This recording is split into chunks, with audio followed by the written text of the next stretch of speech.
Hey, I'm so glad you guys joined me today. I am here with Michael Rubino, and he is an expert in indoor air quality. And this is a topic we have exercised for many, many years. We've had lots of questions, we've had lots of conversations about this one on one, but we've never done a show like this today. So, Michael has written a book called The Mold Medic.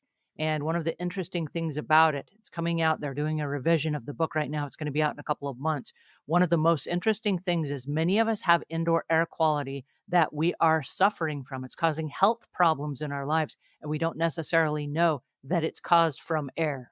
So, we're going to unpack that today and we're going to find out some of the things that we need to be aware of. Because remember, when we are aware, we have choices, right? So, please help me welcome Michael Rubino. How are you today? I'm good. Thank you so much for having me here. What would you say to the person that lives inside a home that doesn't have, let's say, a bathroom window that opens? And so let's say there's stink or whatever in the bathroom. And so they just add a spray to spray down that smell. Well, most likely you're adding some sort of chemical to add some fuel to the fire here that you're going to be consistently breathing in. Really, the best thing to do if you don't have a bathroom window, get a bathroom fan. I know you have to hire somebody and put it in, and there's a cost to that, but that cost is a massive investment for you because every time you shower or bathe, every time you use the facilities, you're creating a bunch of bacteria, a bunch of moisture, etc that you want to get out of the environment so you're not living with that and breathing it in or creating an environment where mold and bacteria begin to thrive.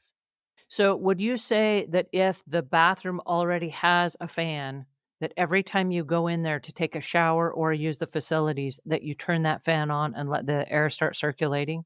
That would be an amazing thing to do. We have these fans, we want to use them for a reason. That reason is to get the moisture out, to get any bacteria or any particles that are accumulating out through the bath fan. It typically is going to be routed outside, which is what you want. Sometimes they route into the attic, by the way. And if yours routes into the attic, please check that and have that properly routed outside because you don't want to add that moisture, that bacteria, etc., into the attic.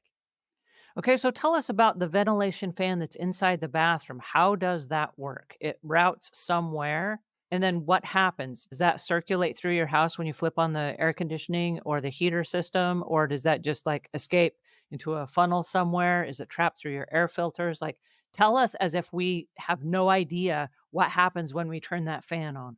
Okay, so it's essentially a box that mounts into the ceiling and it's got a fan on it. And that fan actually blows the air away from the bathroom. There'll be a duct that's connected to it. That duct will run typically outside. The only time you don't see it run outside is if it runs into the attic. If it doesn't have a duct at all, that's a bigger issue. That just means it wasn't installed properly. But that duct then runs outside and what it does, it takes the moisture, the air, any particles along with it from inside your bathroom to the outside of the home. Essentially, it's like a vacuum. It's pushing all that stuff outside, and that's what you want. And so I know that in the house, there are air filters we can change, but I don't think there's one you can change in that vent fan. So is that a problem, or are other vents going to remove particles from the air? Like, how does it work in tandem with the whole HVAC system? So it is not part of the traditional central HVAC system as we know it, like the thermostat that we go over to and change the temperature. It's a standalone component. The only thing you really need to worry about is cleaning it, probably once or twice a year, just like you would your dryer vent. As I'm saying this, if you're like, what are you talking about? I have never cleaned my dryer vent. Please clean your dryer vent. This is another mechanical ventilation system, but it's separate and apart from what we traditionally know as HVAC. HVAC typically has filters. This bath fan does not have a filter, so it's pulling the particles and pushing it outside. But that does mean that over time, the fan blades of the motor will get caked up. The ductwork itself can get some dust residue stuck inside of it. And so, just like when you clean your HVAC machine or your HVAC ducts, you'll want to also look at cleaning your bath fans, your bath fan ductwork, your dryer vents, etc. Now, is that something that a homeowner is expected to do, or is that something that the HVAC company does? That is something that a homeowner is expected to do. I can't tell you how many homeowners I've talked to that when you start telling them all the different things that they're supposed to be doing, the first question they ask, "Is my HVAC guy doing that?" I bet you he is not, because they come over and they'll do this tune up and they'll change some filters, but most of them aren't even cleaning the coils. They're not cleaning the ductwork unless you specifically ask them to. And of course, there'll be, some fee associated with that. But you want to definitely find out what your HVAC guy does do when he comes over and make a list of those things, because odds are this is probably not part of that list. So you mentioned cleaning the ductwork. Tell me more about that. All right. So, as we just mentioned, right, over time, we have dust that gets sucked up into this ductwork. And that's true for the bath fans. It's true for the HVAC itself. It's true for dryer vents, et cetera, et cetera. We want to actually clean and remove the dust that accumulates in this ductwork.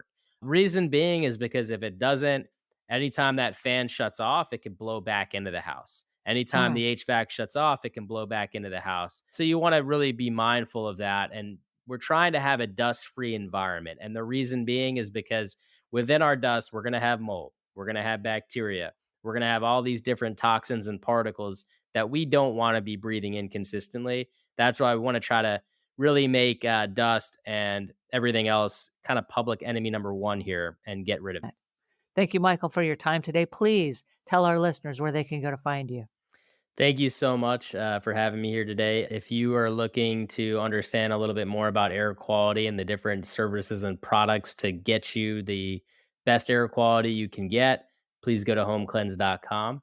If you want more information about me or upcoming podcasts, books, etc., please go to themichaelrubino.com.